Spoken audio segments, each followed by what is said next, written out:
Hello, guys. Welcome to Practical 7's solution.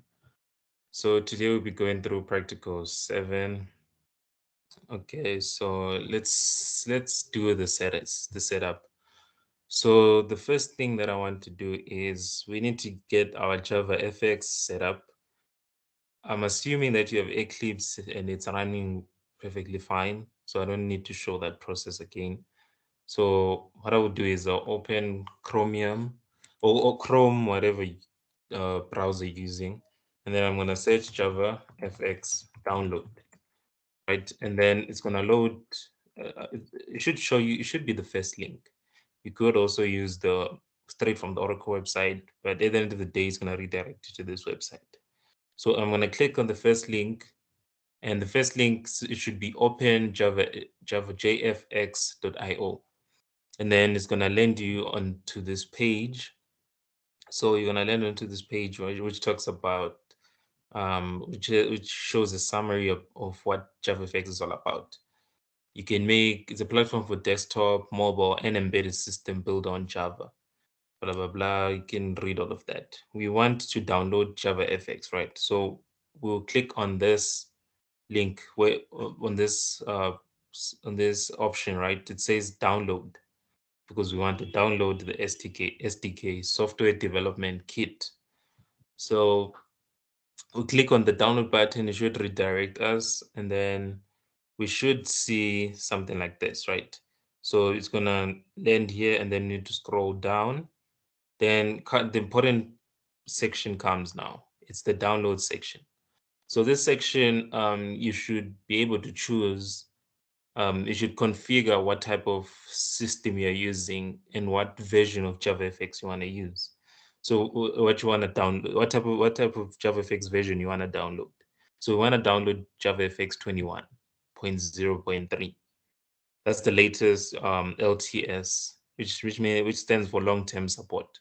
So it's going to be supported for a long time, and that's like a stable version, meaning that there's nothing new that's going to be added into that version.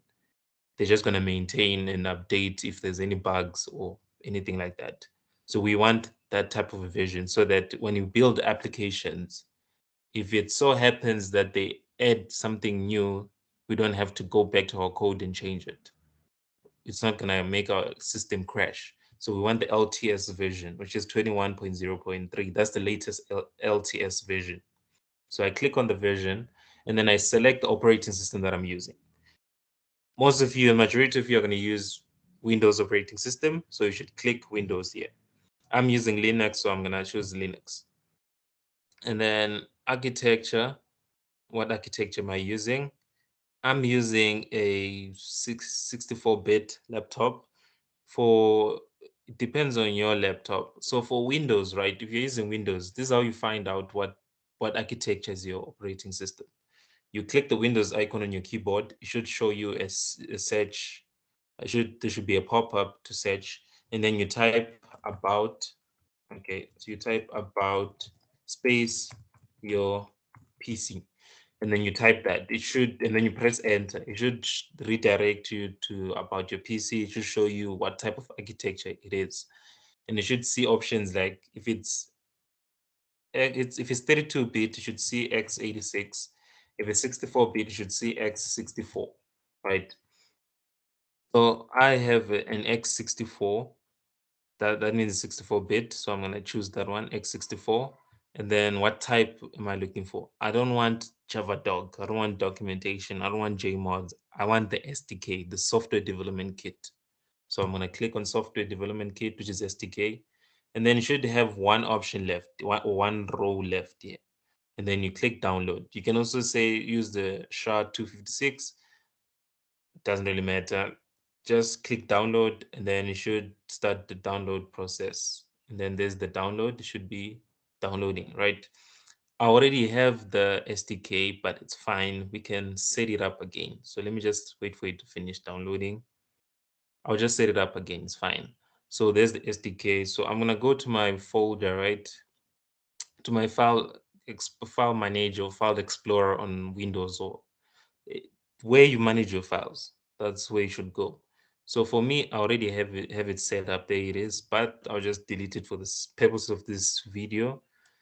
And I'm gonna go to my downloads. So there's the SDK, right? There's the SDK. So before we do that, let me go back to the openjfxi.io website and scroll down to the documentation section, right? We want to see how to set up JavaFX. So you click on the first link, which is this one, the first bullet point, which is this one, getting started with JavaFX 11 plus, meaning 11, for version 11 and upward. So I click on that link, and then you should see all these options right here. It depends on which IDE you're using, integrated development environment. We are using Eclipse, so I'm going to click on the JavaFX and Eclipse section because we are using that IDE. And then this should show you the instructions on how to set it up. I know it's long. I know some of you don't like reading, but yeah, I'll show you how to set it up. So let's go back to our file explorer, right? So there's the file, there's a zip file that we want. So you need to extract the file. So right click on the file and then look for the option that says extract here. It should be the same on Windows, and I'm assuming it's the same also on Mac OS and Linux. So you should extract the document there. So just click extract here. Nothing fancy. We just extracted the folder, and then there's the folder. And then I'm going to click on it once to select it, and then I press Control X to cut. Or you can just right click on it and just say cut, because we want to cut it and paste it in another directory. So I click on home because that's the root directory. For you guys, you need to click on C drive. And C drive, it's that thing that looks like the C and the colon and the forward slash. That would be the C drive for you. That would be the root directory. For me, it's home. So I'm gonna click on home, and then after clicking on home, and then I just press Control V to paste the folder. For you, it's on the C drive. So you just need to paste this folder on the C drive. And based on the way they've written, how do I put it? Based on the way they've written the batch file, right? They assume that this folder is saved as JavaFX-SDK-21. They didn't put the .0.3 part. Let me show you. Let's go back to downloads and let's open the batch file. Okay, just open the text editor. Okay, so there's the batch file. Let me show you what I'm talking about. You see, they assume it's saved as 21, not 0.0.3. It's not saved as that. So for you guys, if you wanted to compile with the batch file, I suggest you add the .0.3 part, or you can just go back to the file in your C drive or in your home drive, and then just right click and click rename and change this to a 21. I suggest the one of those ways should work. But I want to maintain what I already have, so I'm going to leave it as that, as 21.0.3. And then I'll just change my batch file to match with the folder that I've created. Because what's going to happen is this JavaFX home variable is going to go to the C drive, right? There's the C drive. It's denoted with the capital letter C and the colon and the backslash. It's going to the C drive. You should find a folder with that name, of which you don't have that folder, right? Because your JavaFX folder is named as JavaFX-SDK-21.0.3. So in the batch file, it doesn't include the 0.0.3. You should add it so that it runs. Also, it applies for the JDK too, because the JDK you might have saved it as 21 point something, and that's the folder that it's saved in. So you need to update that variable, the Java home variable. Oh, but okay, let's put it this way. I think on the thingy, on the operating systems that are installed that are installed at UJ, they've saved the JDK in this way. So the best thing that I would advise you to do is, let's just not put the 0.0.3. Let's just rename our file. Let's rename our directory and remove the 0.0.3. so that it will be able to locate the JavaFX SDK. So I'm gonna just say SDK 21, press enter to rename it. So this is how it looks now. But I don't want to rename it, but for your sake, you should rename it to 21. Remove the 0.0.3 if you want the batch file to run. Remember, they're gonna run it with your batch file. So if you've set up your batch file in such a way that it doesn't run, because it's only going to be set this way on your operating system, not on the operating systems at UJ. Keep that in mind. It's saved as 21, not 21.0.3 on the operating system at UJ. So it will try doing this, and your batch file that was running on your side, it won't run when the assistants start testing your program. So just make sure you remove the 0.0.3. I won't remove it because I mean I'm not going to be attending any practical sessions. So for you guys attending practical sessions, you should rename it in the right way so that it matches the way it's been written in the batch file, because they run it with the batch file. So close this. So we have this JavaFX SDK. Obviously, you should also have a JDK folder here, but I didn't set it up that way. Doesn't really matter. On my case, on your case, it matters. You need to set it up. You need to have that folder there. So I'm gonna reduce this, and then let's open Eclipse, right? I hope this thing is recording because I was having issues and I made a recording and didn't capture my screen. Hopefully it is capturing the screen right now. So I was testing out this thing. So let's create the project from, yeah, you see, I was creating a video, right? And then it didn't capture the screen. So yeah, that's why I'm here. I'm restarting the recording again. So you're gonna click it on the file section at the top and then click new and then Java project. So my project is gonna be called Practical 7 Solution, right? It should by default detect Java 21. I'm using Java 17. On my side, doesn't really matter. Like I said, it matters on your side because you should use the version that they asked you to use. And then I'm gonna click finish. Then we're gonna go to the startup project that we're given, right? So downloads, we have this startup project under additional files on Eve. We have this practical 7 P07 starter. So it includes files that you're gonna need to start your application. So I'm gonna click extract here. And then there's the folder. And then I'm gonna need everything inside source, but then, okay, they already have the main. It's fine. We can also add the main. So I'm going to copy everything inside source folder, right? So you're going to press Control C. And control on your keyboard, it's spelled as, for those who don't know, control is spelled as CTRL. That's what I mean when I say control. So CTRL, look for that, for those characters on your keyboard. They're there. But they're there under one button. Don't press them individually. Control plus C to copy, right? Or you can just right click and copy, but I want to use the shortcuts. Control C, copy, and then go back to your Eclipse and click the source folder, because those two things that I've copied, they're under the SRC or source folder. I'm going to press Control V, and then boom, it has pasted everything, right? Easy. Let's go back. Let's not worry about the errors. It's me because I haven't added everything, so some things are missing. So I need to add these folders, right? The bin folder is where your binary code is going to be placed. We don't need that. We only need these two folders here, data and library. So copy, Control C, and then click on at the top here. It's very important of where you're clicking. If I click source, that means everything will be added on the source, and that's not how you should structure your project.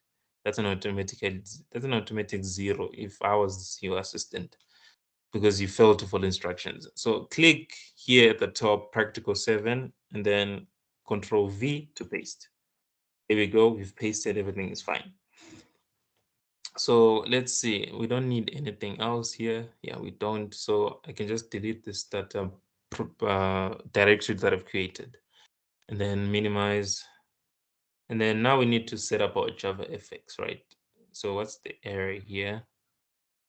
Oh, I didn't. Okay, and before I forget, this error is you're definitely gonna have this error. So what this error is complaining about is that it doesn't know what axit.csc2a.fmp.file is. It can't find it. It doesn't know what it is. It's because in your lib folder you didn't add to build path the jar file. So right click and then build path and then add to build path. This steps should be the same on any operating system because it's just I'm just using the features inside Eclipse. And then click add to build path and then boom, the errors are gone. So once the errors are gone, we can now start setting up JavaFX. So what I'm going to do is I'm going to remove, I did set it up, so I'm going to remove and show you from the start how to edit. So I'm going to delete this. Okay, remove. So I'm going to remove this. And then I'm going to go under the run and debug, string substitution, remove, because I want to set it up from scratch. So apply and close. And then let's go to the website, right? So let me zoom in. Come on, zoom in.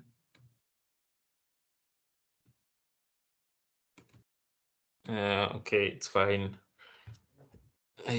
This thing of switching operating systems, I don't know why it's refusing to zoom in, because you just press control and then you move downwards on your touchpad, but it's fine. You should be able to see my screen. I just wanted to make it a bit bigger. So download an appropriate JDK for operating system. We have the Java development kit. I'm assuming you have, because you are now at practical 8. So there's no way you cannot have the JDK installed unless if you've already given up from the get-go. That means you didn't install, you didn't set up anything. But I'm assuming you have everything set up. I don't want to make the video long. So we have JDK and whatever that's set up. We don't have problems with that. And then include the new JDK as installed JREs, and then go to Eclipse, Windows, Preferences, install JREs and add. We don't need to do that. So the section that's important is the JavaFX section. Download the appropriate JavaFX SDK, software development kit, for your operating system, and then unzip it to a desired location. We gonna edit on the C drive, because if you edit on drive on things on directories like the download folder or the documents folder, you're more likely to delete things that are inside that folder, right? So it's best to edit to the C drive, because you barely go to the C drives unless if you are an advanced user, you want to change a few things, maybe you want to delete temporary files and things like that. That's when you'd actually want to go into the C drive. Other than that, if you're just a standard user, all you know is download movies, watch movies. You're always playing in the documents and downloads directories. You don't use any other directories. So that's why it's advisable to add it to the C drive or the home drive for Unix-based operating systems. That's your Mac OS, that's your Linux. I'm using Linux Mint. So by default, my root directory is the home directory. So that's why I added there. For you, it's gonna be the C drive. So let's create a new user library. User library meaning it's defined by us, the user of this IDE. It didn't come pre-installed. So let's do that. So I need to go onto the Windows section at the top and then click Preferences. Then under Preferences, I want to click the Java section. If you click it once, this is what you see. This is not what we're looking for. So double click on it so that it shows you a list of options under the Java section. And then click on the build path. And if you click it once, this is what you see. So double click on it, and then you should see user libraries. We need to define our own user libraries. And they said you should call it JavaFX 21. In this case, yeah, in this case, we're using 21. So I'll name it exactly the same way they want me to name it. So I'm gonna Control C, copy this, and then come here and say new user library, and then Control V to paste. So Java FX 21, and then click OK. So far so good. And then scroll down, and then okay, we're not done. They said include the jars under the lib folder from Java FX 21. So we need to include the jars, right? So if you say add jars, you see that's not the right one that we're looking for. We're looking for add external jars.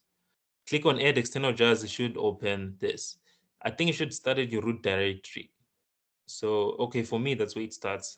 So if it didn't open to root directory or the C drive or the home drive, you need to go to that specific drive, click on it there, and then open the directory that you're looking for. We're looking for the Java SDK one, double click on it, and then you're gonna see there's 3 files. We want the lib folder, and then you're gonna select everything in the lib folder, and then click open at the bottom, and then open, and then boom, we have added our libraries. We have added our libraries that we're gonna need, the jar files. So we need to attach the source code for each library. Remember, it's a jar file. So let's attach the source code. So I'm gonna click on source attachment, double click on source attachment, double click, and then click on external location, and then click external file, and then go to the Java FX SDK folder. And then I need this source folder .zip, and then select. And I'm gonna repeat that for everything. So I'm just gonna copy this and paste it instead of clicking the button over and over again. So if you look at this, excuse me, if you look at this path, right, my root directory is the home directory because I'm using Linux. For you, it should be something like this, C drive, right? It should be a C drive followed by your username. For me, it's the home drive. And then I'm gonna Control A to select everything, and then Control C to copy. Because like I said, I don't wanna keep clicking the external file and locating and doing, I don't wanna keep doing that. I just wanna paste it. And then click OK, there's the source attachment. And then click the next jar file, and then external location, and then Control V to paste. And then I'm just gonna repeat that process.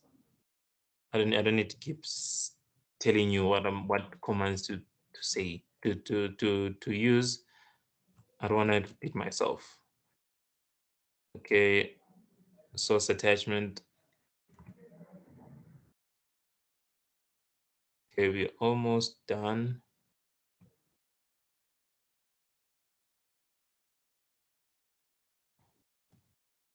Click and then select external location, Control V. So there we go. We have everything set up. We are done now with this part, with this section. And then I'll click apply and close, right? We are done setting up JavaFX. So now we need to add that library to our project. So I'm gonna click on my project, right click, and go to build path and say add libraries. I need to add a library. We just finished defining our own user library. So click add library. We've defined the user library. This one's come pre-installed. We've defined our own. So I want to say click on user library and click next, and then select that one that we just finished created, JavaFX 21, and then click finish. So now we can use JavaFX in our application. We are still not done because we cannot run the application yet, but I'll show you, we'll get to that. And it's even on the JavaFX website, it explains why that's the case. So some people might try to do this before they add the JavaFX library, right? Let me delete it. Okay, I'm in the wrong.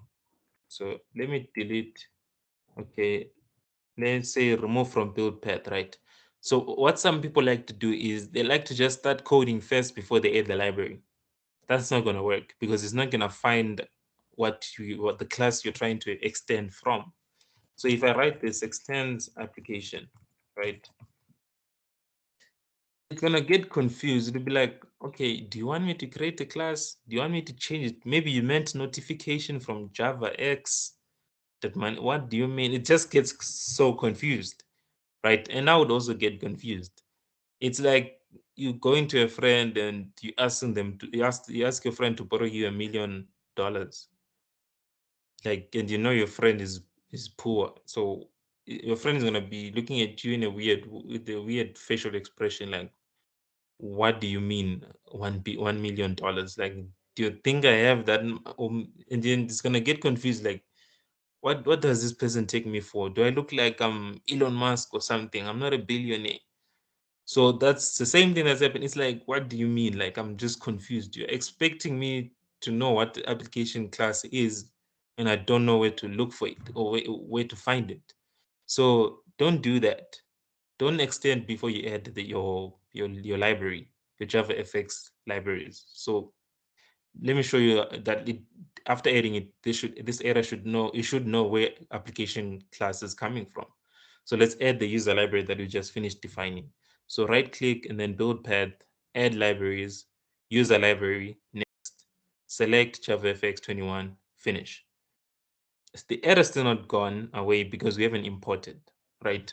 So I'm just going to press Control Shift S to save everything so that it knows it is up to date it is up to date because I've just recently added the JavaFX library. Now, when I hover the application class, now look at the magic that's happening here. Now it's saying, okay, out of the suggestion, it's saying, okay, do you want the JavaFX from the JavaFX.application package? Is that the class you're looking for, or should we create? Should I create a class for you, or do you meant animation from JavaFX.animation, or did you mean notification? You see, there's now an extra option that we're looking for, and we want to make it JavaFX application. So I'll choose the first option, import. The error is still not gone. There's another error that gets introduced because if I do this, there's the import. It has been imported into my project. Then there's another error that arises when you extend application. There's an abstract method that you must override. So that's why it's shouting at you like this. So you need to hover the main class name and then click add unimplemented method. And then boom, all your errors are gone. And then Control Shift S to save changes throughout all the files. If you want to save changes in one file, you just press Control S. Or you can just click here at the top here. This should save all the changes. And it does show you, see, Shift Control S or Control Shift S, it saves everything every file that you've edited in your project. And another thing, if you don't make this change, if you don't save these changes, it's not gonna, you won't be able to call some of the functionalities from other classes. So we have our application set up. What I need you to do is to go back to the JavaFX website. Remember where we left off, the reference documentation. You need to scroll down a bit. You'll see the community, blah, blah, blah. I think you need to keep scrolling down. I'm looking for something here. Let me see. Okay, it's not. Why am I not seeing it?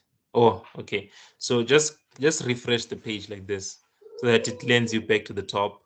And then when it lends you back to the top, you need to scroll down, scroll, get to the section that says one framework to rule them all. So Java FX applications can target desktop, mobile, and embedded systems, right? Libraries and software available for the entire lifecycle of an application. So we're gonna need these tools. We don't need to know about text FX. We don't need to know about that. We want the scene builder. Create beautiful user interfaces and turn your design into an interactive prototype.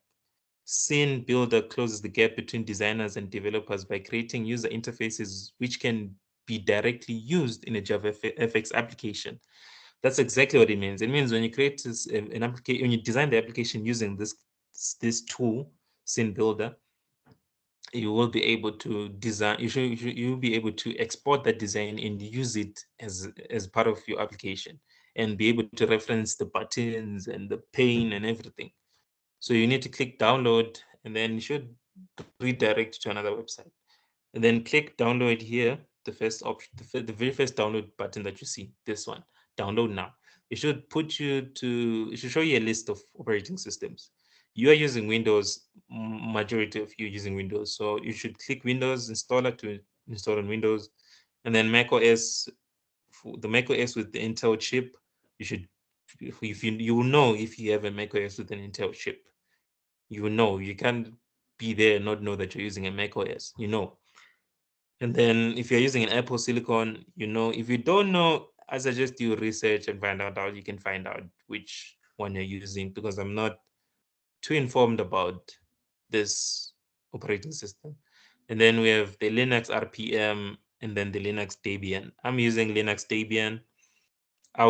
That's where I would choose this option, download, because I'm using Debian, right? And then it should show you to it, should redirect you to a thanks website, meaning thank you for downloading SynBuild.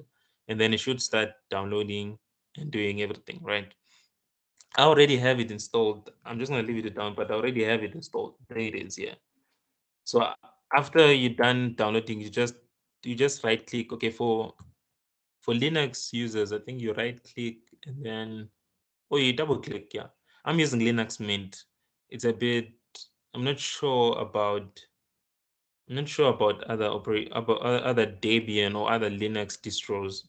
So you right click and you can say open. Okay, let's say you say open with package or .installer to install, or you can just double click on the app.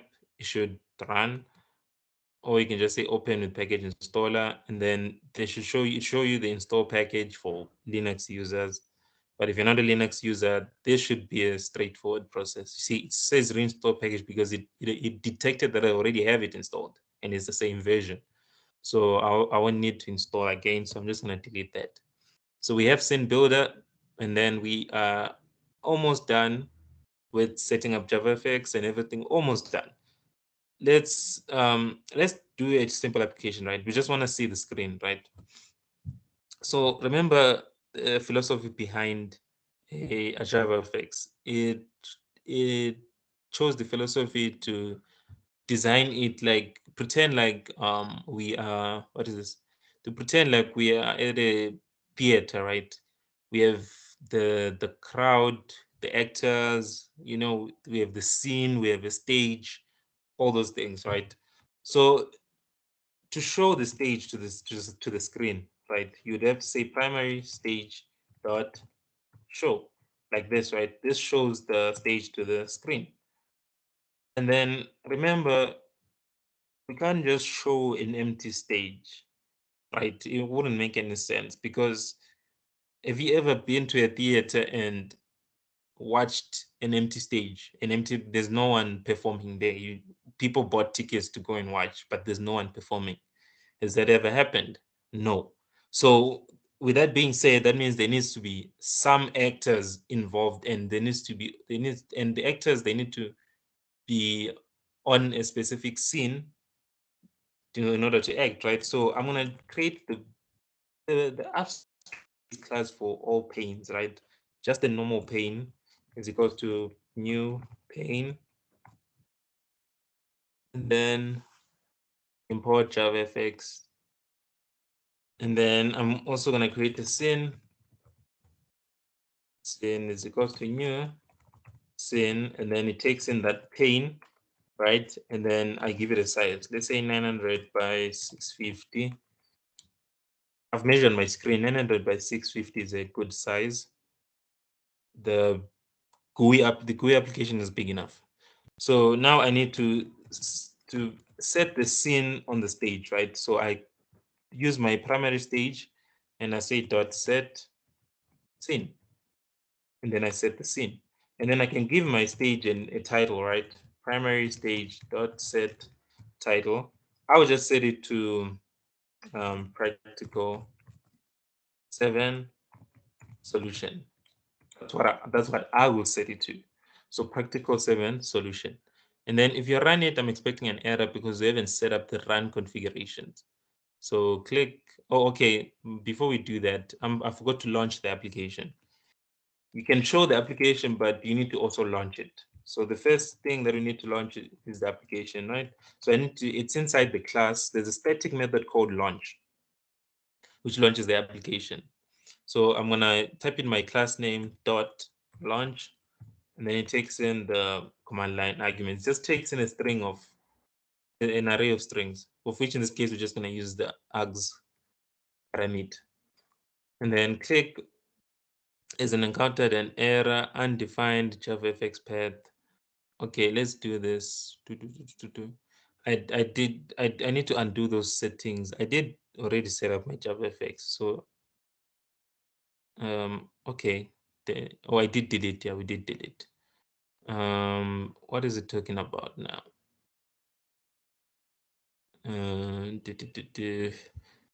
Okay.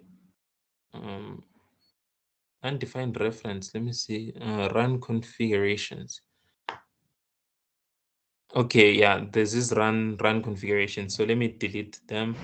Apply run. You should get this error, and on the website it's also there. Error JavaFX runtime components are missing and are required to run this application. So Java components are missing. It means that it cannot find what you're trying to use in your JavaFX application. So you should create run configurations to tell it where to find it and what things you are using for your application. So if you scroll down here, you should see the same error we saw. Error JavaFX runtime components are missing and are required to run this application. So we're going to scroll down, and then this is the solution, right? Is to add virtual machine arguments, right? So we need to add those arguments. So you should go under run configurations, and then Java applications, and then create a new launch configuration for your project Hello World, Hello FX. Let me see what they're talking about here. So they said you should go under run configurations. What are they talking about here? And then Java FX application. Oh, okay. I see what they're talking about, but they're skipping the step. We need to create the string. We need to create what is the string substitutions, right? Because why you might ask, why are we creating string substitutions, right? You might ask yourself that question. Look at this. The module path, you're going to need to remember all of this. You need to remember which modules are you using in your applications. You also need to remember the location of where your JavaFX is located. So it becomes a bit cumbersome. So let's not use all of these things, right? Let's not do that. Let's save it inside a variable.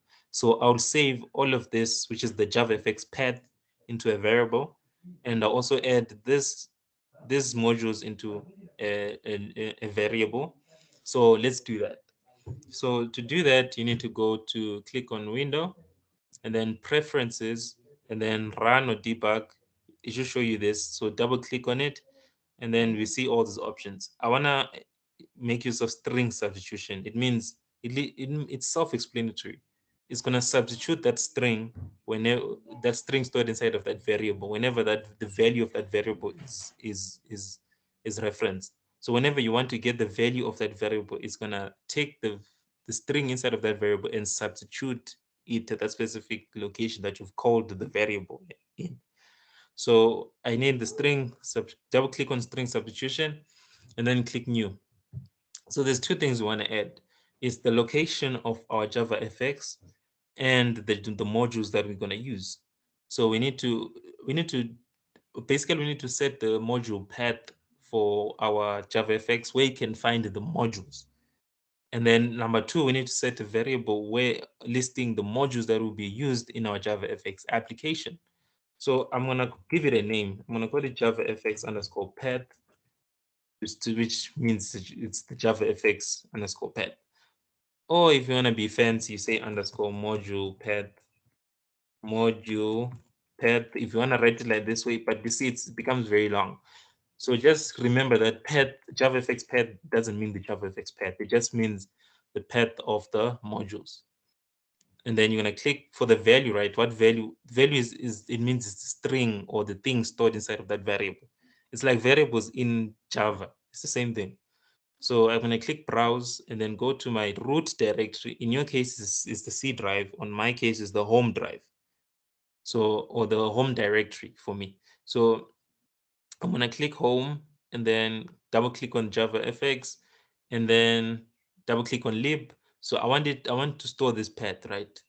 This path, and all you have to do is double click until you are inside the lib folder, and then you should see all of these things. And then you don't need to select anything. Just click down there and click select. You should copy the path of where the JavaFX is stored. You see, there it is. It is copy the path. So I'm gonna say Java. I'm gonna give this variable a description.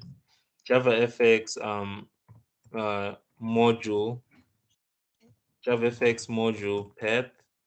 That's all I'm gonna write there, and then click OK. And then I'm gonna click new to create another string or another variable. So this one, I'm gonna call it JavaFX. The path to the modules and the modules. So JavaFX underscore modules, because it's modules, right? So the modules in this case, it depends on how many modules you want to use. Do you want to use JavaFX.control? Do you want to use FXML? Do you want to use all of that, right? For us, we want to use, to make it simpler, we're going to add everything. So I'm going to go back to here. Okay, I have too many file explorers open. I'm going to go back to my downloads folder. For me, I need to go to the home drive, double click on the downloads. You see, you need to have that batch file downloaded in order to see it. So open a text editor, right? And then I'm going to zoom in into the batch file. So if you see the batch file, there's something interesting here. JavaFX modules, right? So these are all the modules that you're most likely going to use. So I'm going to copy all of this up until the end, and then Control C to copy, and then go back to my Eclipse, and then under value section, I'm gonna press Control V to paste. And then that's done. And then I'm gonna give it a description. I'm gonna say JavaFX modules. It's just JavaFX modules. That's all there is to it. And then click OK. You need to remember these variable names that you've created. You need to remember the names. That's why I wrote it in such a way that it makes sense, and it's in all caps, because I don't want to be forgetting the capitalization at all. A, I made it small letter, and then V, I made it capital letter. I don't want to be trying to remember all those things. And if you remember constants, it's values that are never changing, right? So in this case, these values will never change. So I can borrow from the the the the standard of naming constants. So remember you name constants in uppercase, and each word is separated with an underscore. So I'm going to use that philosophy, and then click apply and close. And then to set the run configurations, right? The reason why we created variables is so that we don't have to write this full thing, but I'm just going to copy it. And remember, you need to choose the specific operating system. I'm using Linux. If you're using Windows, you need to click on Windows, and then it should be like this for you. But I feel like it's one and the same thing. And then go back to your Eclipse, click run, and then run configurations, and then click application, and then click main. We need to go there, and then it's fine. Let's go back, and then now it should be selected.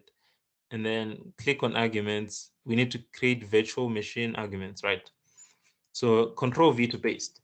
So I don't need to type all of this, because I have variables that store those values, if you remember the variables we created. So for the path, I called mine JavaFX underscore path. So I'm going to delete everything, and be cautious of how you're writing this virtual machine arguments. There should be a space after path. So space there. To get the value of a variable, this is the syntax. You put a $sign and an open curly braces and a closing curly braces. And then within those two curly braces, you specify the variable name. That should get the value of that variable. So JavaFX underscore, we want the path. So this would be Java underscore, I called it underscore path. Then for the modules, I need everything after the modules word I need to delete, because we created a variable that stores those values, those modules. And then to get the value of a variable, it's the $sign, open curly braces, closing curly braces. Within the curly braces, I need to specify the modules, or a variable that stores the modules. I called it JavaFX underscore modules in plural. Be careful of the spacing. Doesn't this thing have a mag? Okay, I don't know how to use, but yeah, I hope you can see. This is how most of them of the application that I will use, they'll be using the variables. I won't write everything from scratch. So I need to click apply, and you can just close or you can press run to see if it's running. It should run now. So click run. Okay, it's not running. Something is not right. Failed to blah blah blah native. Okay, we are getting errors here. I don't know what error is that for, because we do have everything. I did create the pane, just a generic pane, the scene, and then I set the scene on the stage, and then I gave the primary stage a name, and then primary stage dot show. Let's look at this. We have .fxml, javafx.web. It should be running. I don't know why. Okay, something is not right there. So let me comment out these 2 lines. Yeah, so it was actually those 2 lines. We'll get back to that. So your JavaFX application should launch now. So you see, like I said, I've measured my screen, and this is like the normal size, the size that's big enough and not too big that it overlaps on my screen. So this is how it's gonna look. It's plain at the moment. And remember, if you understand the philosophy behind the design philosophy behind JavaFX is you can't imagine trying to go to a show or a theater and there's no scene. So that's why when you do this and you run, nothing shows, because you can't go to a theater and watch an empty stage. The stage cannot be empty. So I need to remove this comment and then put back the scene and the pain and everything, and then you see now because in this scenario, right, the person who's looking at this application is the viewer, is the audience. I am the audience, and this is the stage, and there's a scene, and there's actors within that stage, within that scene, right? There's actors within the scene. In this case, the actor is the pane. This white thing that we're seeing is the pane. The pane, remember, panes are mainly for displaying to the user. That's all. And there's different types of panes depending on how you want to display your there's different types of panes depending on how you want to display your information to the user. So I'm going to close this, and then yeah, we should be done. I can close this batch file. I don't need it anymore. And then we can close all of this. We can close Chromium or Chrome, whatever browser you have. Okay, 49 minutes in. I want to cap it to at least an hour. So let's continue. So let's open Scene Builder, right? Or let's open the practical. So practical 7, open. So there we go. I already started the prac. Just that, like I said, when I recorded, it didn't capture my screen. I'm also hoping it catches it records my screen, because if it doesn't, I'm probably gonna be demotivated to even make the whole solution. So there's the practical, right? So this practical it just aims to familiarize you with Java, with advanced object-oriented programming, right? JavaFX GUI and the visitor design pattern. You might not understand why are they saying it's advanced object-oriented programming. Remember, JavaFX it helps us to demonstrate object-oriented programming way better than Swing and AWT, right? Because most of let's say all of them, they are classes. There's classes, there's interfaces, there's things. You see, it literally demonstrates advanced IO, OOP, advanced OOP, object-oriented programming. So there's the application that you're gonna build. So for now, what I want us to focus on is, let's skip this part. We need to design. You see, that's the problem with JavaFX. If you don't plan well, you're gonna have serious issues. And the design philosophy, now you're gonna understand what I meant when I say it's easier to demonstrate advanced object-oriented programming with JavaFX, because everything in JavaFX is created in the sense that there's a parent and a child. So there's superclasses and subclasses. For example, there's a generic pane, right? This would be an abstract.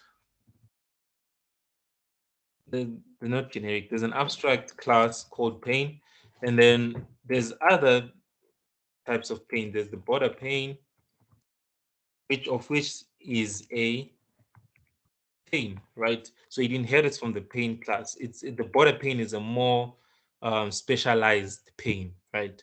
It views it in terms of borders. It uses borders to display. Then we also have flow pane, which is a pane, and so forth and things like that. So that's why I'm saying JavaFX is a good tool to demonstrate. It helps us demonstrate object-oriented programming compared to AWT and Swing. So we have this application, right? So we need to plan. That's the thing. We need to do proper planning. So let's look at how it works, right? So we have a create a firework display plane class that extends stack pane. So it extends stack pane. This is the class we're gonna need to create to extend stack pane. And we remember I was talking about panes, right? A stack pane, it's in the name itself, stack. If you remember C++, Computer Science 1B, those who didn't pay attention, but yeah, a stack is basically like a stack of plates. Everything is added on top of each other. So let me show you an example for those who cannot visualize. So we have a stack of plates. So this is how stack pane works. It literally does this. And I'm going to show you inside SynBuilder that it literally stacks everything on top of each other. So every child of this stack pane class is going to be stacked on top of each other. And child in terms of JavaFX, right? A child would just mean it's inside of that thing, right? So for example, if I add a button on top of a pane, whether it's a border pane, flow pane, stack pane, if I add a button to a pane, the button becomes a child of the pane. So to demonstrate this, okay, it's gonna be long, but I won't do everything, but I just want you to get the philosophy behind JavaFX. So I'm gonna say design, create new diagram, SVG. I'm gonna need SVG because when you zoom in of an SVG diagram, it maintains good quality. It doesn't lose quality. It remains the same when you zoom in. So that's why SVG is the best. Is the best image extension to use when you want someone to zoom in into the image because it won't lose quality. So the way it works, right? If you remember inheritance, so let's literally do the inheritance, right? Not entity. I want the UML. We are literally designing UML here. So interface object class. Okay, is there an empty class? Okay, there's no empty class. So I'm just gonna use this. So imagine we don't have fields, right? It's just a class, right? We don't have fields. So we have this class.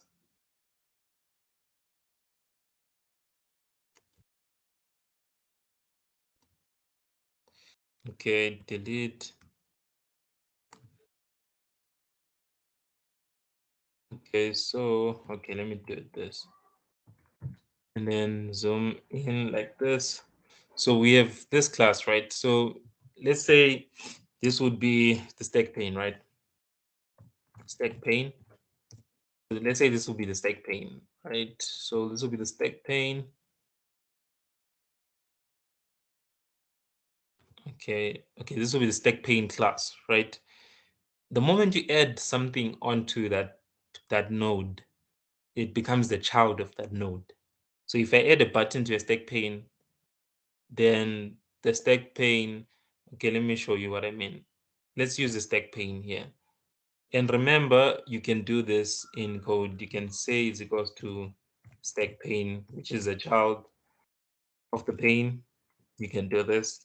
That's, if you remember, OOP. Then I'm gonna say, I'm gonna create a new button, right?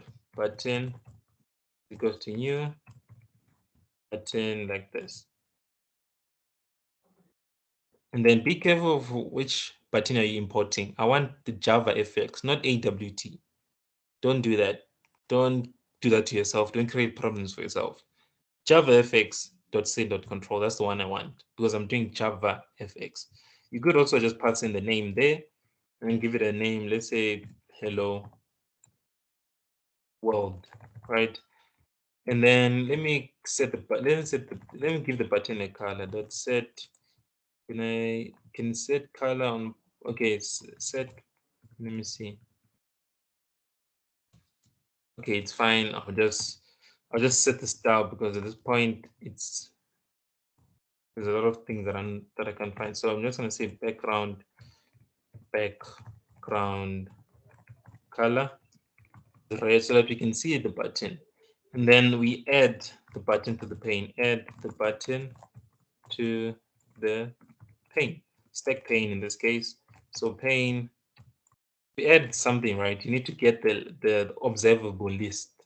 So dot get children, and you see you get it by calling it children. Remember what I said, the design philosophy is that everything that's part of this class is a child of that class.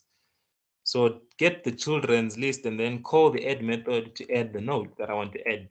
I want to add a button in this case, of which I called it button. Yeah, I wouldn't advise you naming it like that because it's gonna be problematic. So let's run it.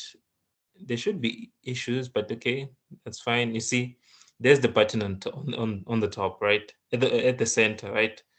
Remember, it's a stack pane. It's gonna stack it up and up and up. Everything is added on top of one another, right? Let's create another button. I mean, why not? Button btn one. Let's call it btn one. New button. Let's call this one hi kiddo. There's no specific reason why I called it that. I just didn't know what to call it. So I'm gonna set the style again, FX. I want the background color to change to red. No, let's do a different color. Let's say yellow. That should be very different. And then when I add the children, remember this add method, you can take in, okay, there's this add all method, right? To add all at once. So I'm gonna use the add all method because I wanna add more than one thing at a time. So I wanna add btn1, there we go. And then you should add it on top of another, you see? Stack of plates. It's added on top of the button, of the previous button. That's a stack pane. That's how it works. So just keep that in mind, that every child class of pane, everything that extends pane, it's a specialized type of a pane. This one uses borders, this one uses a flow, this one uses a stack philosophy, meaning stacking one thing on top of another. So just know those differences. So let's go back to this. So at this point, right, remember this is the stack pane that I created. When I did this, when I added these buttons, in the UML for this thing, JavaFX views it in this way. It views it as me creating child classes. This would be the button that we named. Okay, this would be a button.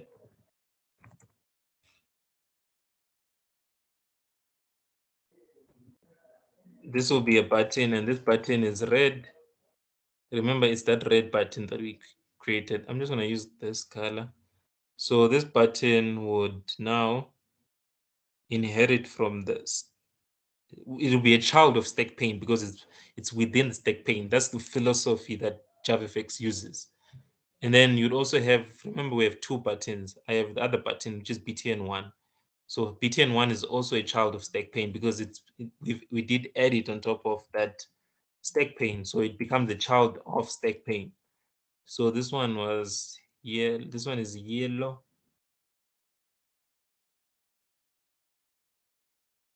Okay, I don't see yellow. So let me go here. Where's yellow? I literally can see yellow. So I don't want to be searching colors online. So let's just give it a different color. Let's make it blue. So this would also be a child of stack pane. So this is how it works. And then when you add something on the button, it also becomes a child of that button, and so on and so on and so on. So this is like a tree structure, right? It's like a family tree where the very first class would call that the root node. This is the ancestor of all ancestors. This is the first ancestor to exist. We would call that the root node. And the same philosophy works for your files.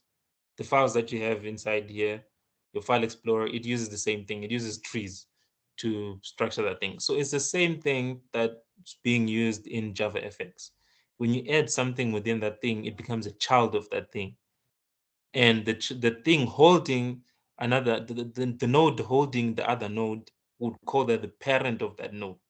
So this is the philosophy behind JavaFX. And that's why they say it's easy. That's why they're calling this practical, uh, something that they're gonna use to familiarize you with advanced object-oriented programming, because it uses that philosophy of child and classes and inheritance and all those things, which is what object-oriented programming.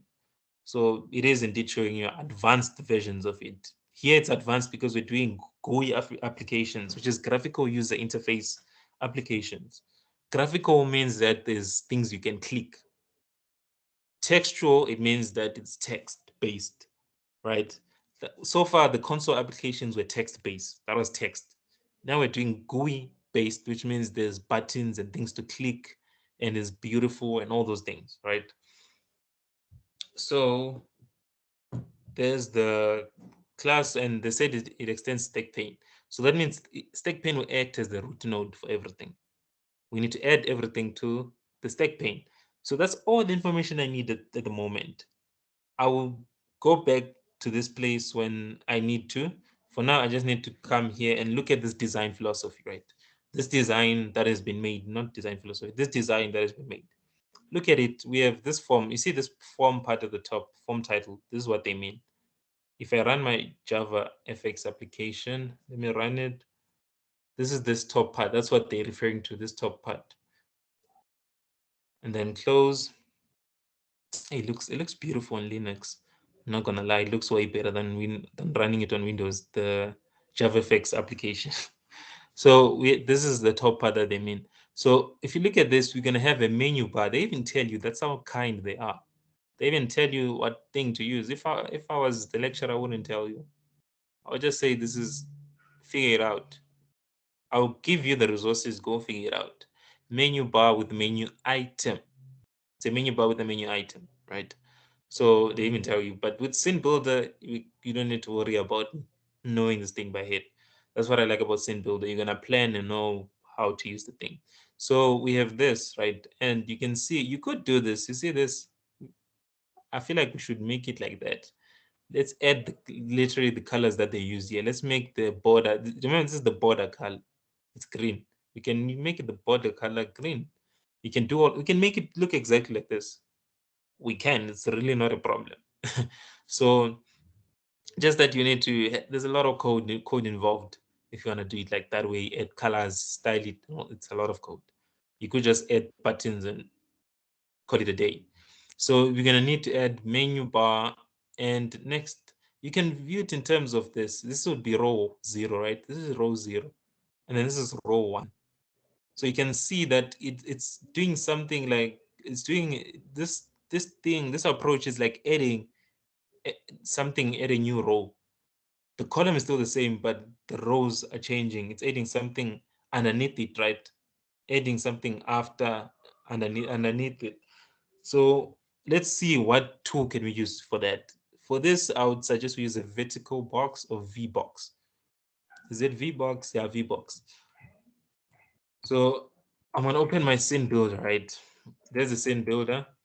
You can decide, you can also design a mobile application, all those things. So I want a basic application, all right? I just want a basic application, which is this, but I don't really need to do a basic application because it is something that I don't need. It is an anchor pane. In this practical, they say they want a stack pane. So I'm gonna click on empty, which means that it's empty. I mean, duh, it's empty. So I'm gonna click here and say stack pane because they say that's the root of everything. So this will be the root class, right? It's like in Java, right? In Java, if you remember, you know the object class, right? For those who read the textbook, an object class, if you know the object class, it's stack pane. In this case, it acts similar to the object class inside Java. If you read your book, or if you read the slides, if you didn't read, this is the opportunity to now go and read about object class. So there's the stack pane, right? Remember, in my case, it does. I don't know about your screen, but in my case, 900 with the width being 900 and the height being 650 is perfect for me for my screen. So I'm gonna use those measurements, right? So the width, that's pref width, preferred height. Preferred width, pref height means preferred height. So preferred width is 900, and then preferred width is 650, and then press enter. In this case, it looks very big, but when you run in the application, it looks small. So this would act as the root node, right? So not to make things more difficult, let me be a bit faster. So I'm going to use an H box, which is a horizontal box. It means that everything that I place will be placed horizontally. It means that everything will be placed in a new row, but the column is the same. And this wants something like this. So let's do that. So go back to Scene Builder. I want an V box, not H box, V box, V box. So you see this V box is it's inside of the stack pane. So V box would become a child of stack pane. That's why when you look at this, that's why you see this pane.getChildren.add all. So add children. That's the design philosophy that works because these buttons are on the stack pane. So therefore, they are the children of the stack pane, and the stack pane becomes the parent of those buttons. So that's the philosophy it does. It works on. So VBox in this case is a child of stack pane. Stack pane is the parent of VBox. That's how it works. So if I were to design this, if you go to the UML, this would now be VBox like this, and then delete this, delete this.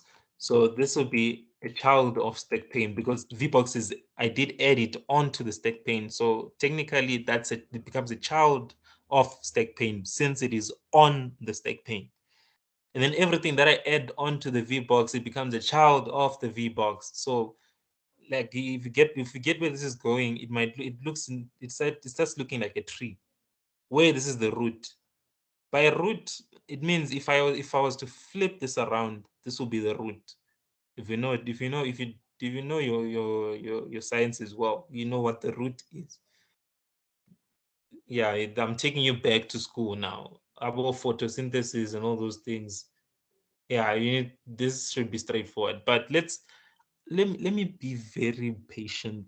Let me sort of like create the whole thing, the whole diagram, and then I'm gonna flip it around. Then you'll see what I'm talking about.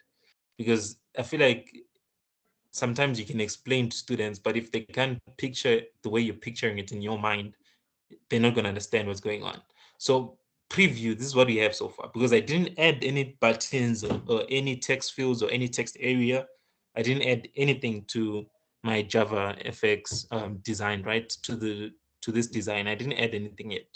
So let's look at the practical.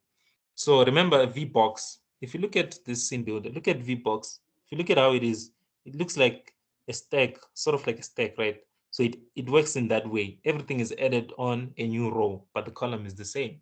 You can imagine this like there's one column, but there's multiple rows. You can view it in terms of that way. That's the VBox. And then horizontal box is vice versa. There's one row, but multiple columns. That's an H box. V box, there's one column, but multiple rows. So let's add to the V box, right? So let's look at the design of the practical. They say we should add a menu bar. So I need to add a menu bar. Like enough, they told you. If you didn't know, you'd have to figure it out.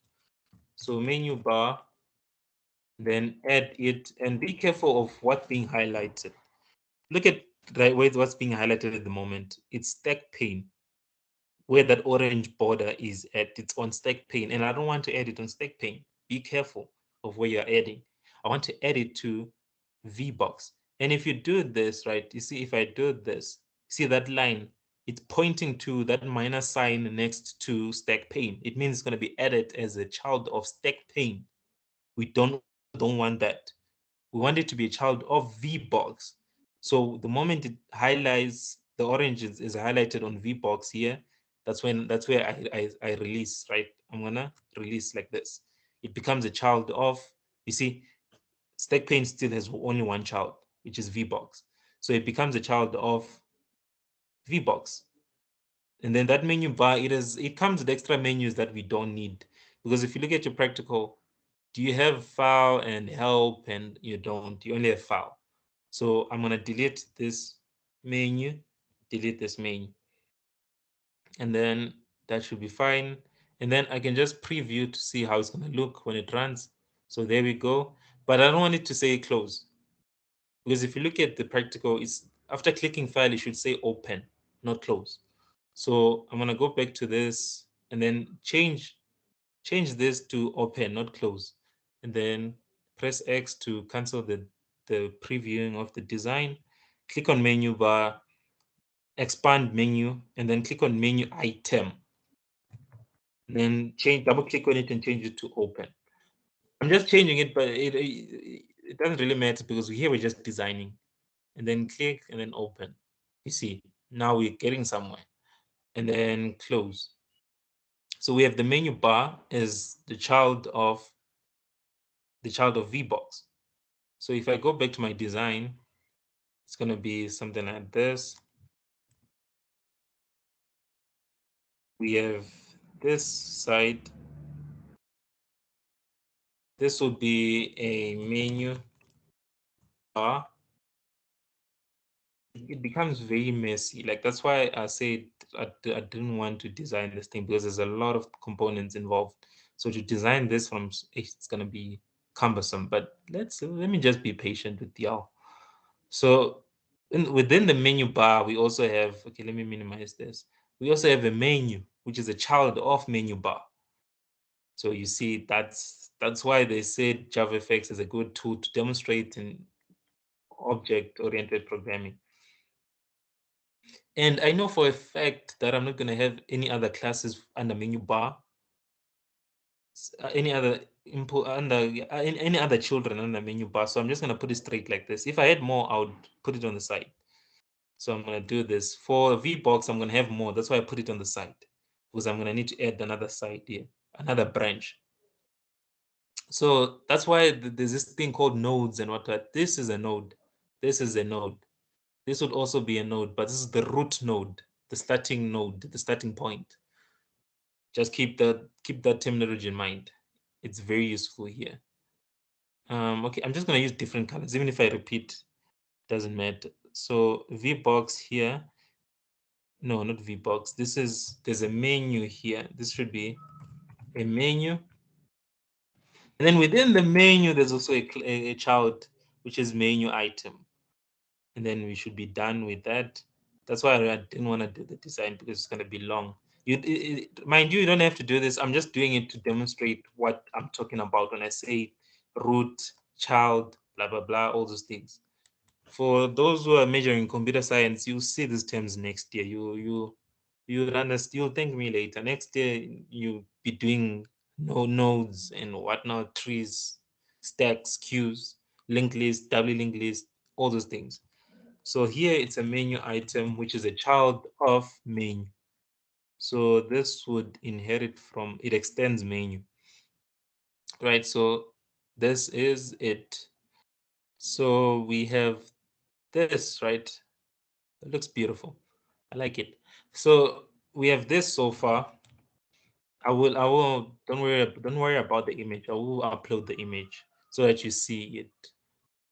I'm gonna flip it around though, so that you see the tree that I was talking about, the branches and the whatnot.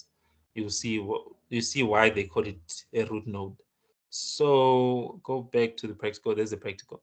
So if you look at this, right, we need to add a new row, right? And inside the same VBox. Pay attention, it's inside the same VBox.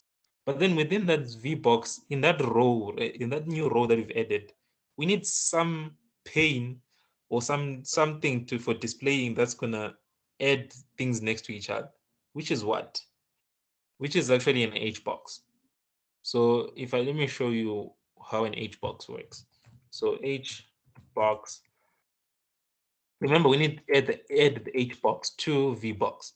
So there's V box, right? And then if I add it here, it's gonna add to the top of, oh, okay, it's fine. It's a V box. It just keeps adding at the bottom.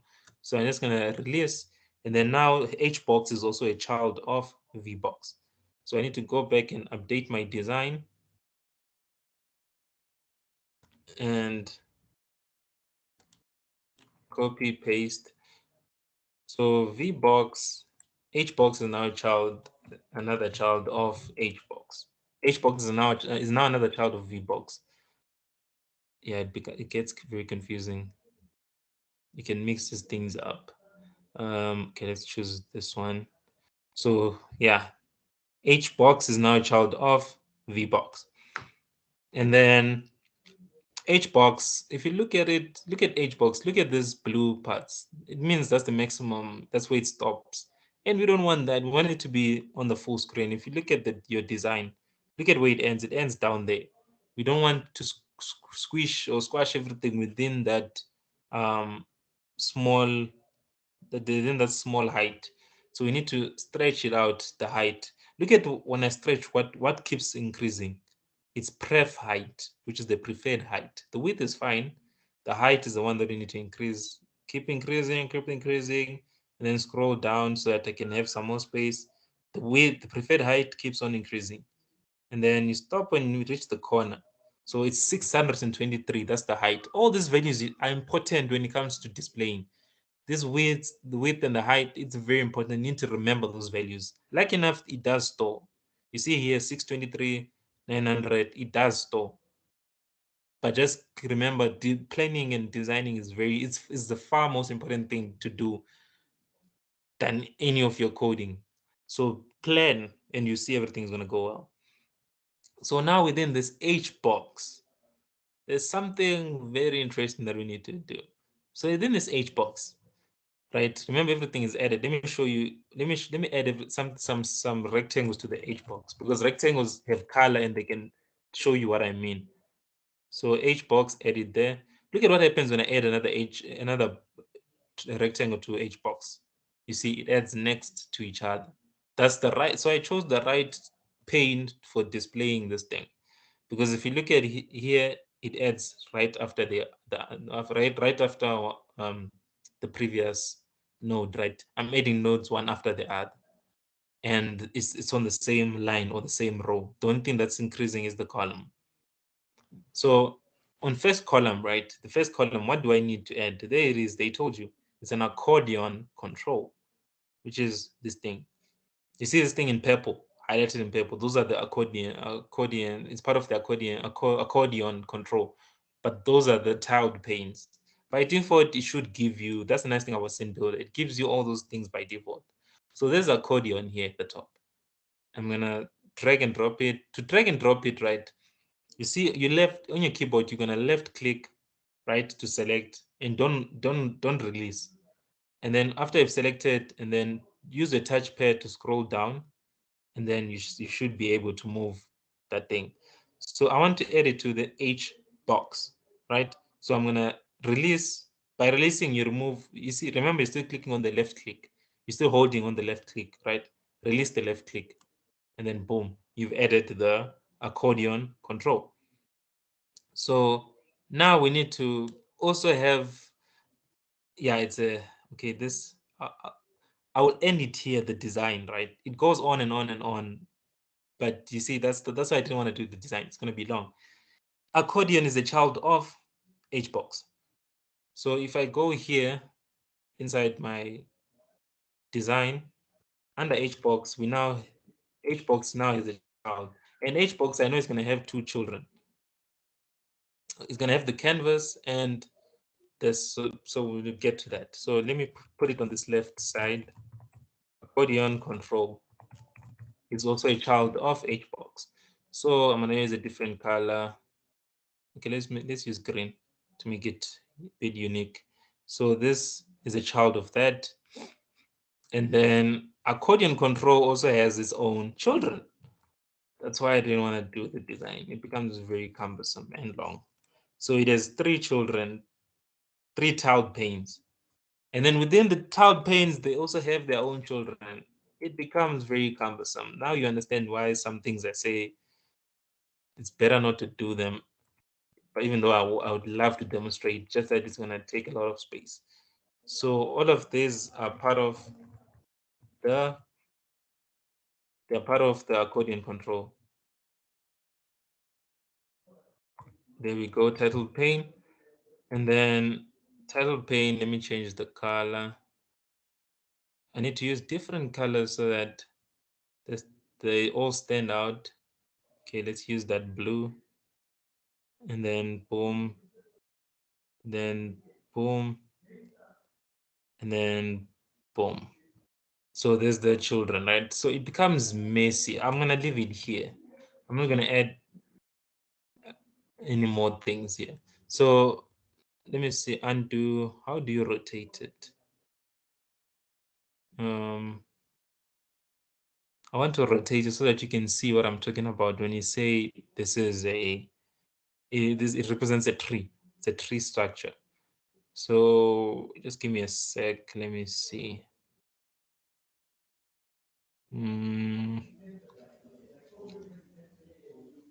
Okay, it's fine. I think I can just save it as an image and then rotate it. Yeah, let me just save it as an image and rotate the image instead. So save as, let's save it as a PNG.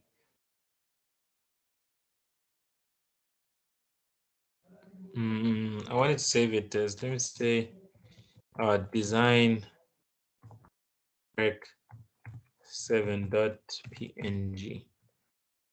I want to save it as a PNG. I forgot where it's saved. Okay, there it is. So let's open it, right? So there's the pane, right? If you look at it look at it downwards, right? Let me zoom in. Okay, that's too much. Zoom in. If you look at it from the bottom up, you see there's a tree, there's a branch that's branching that side. And if you look at this one, it also branches this side. It's like a tree structure. So if this is a tree, what would we call this? This would be the root, right? Exactly. So that's what they mean when they say this is the root node or the root class. So that's where everything originates from.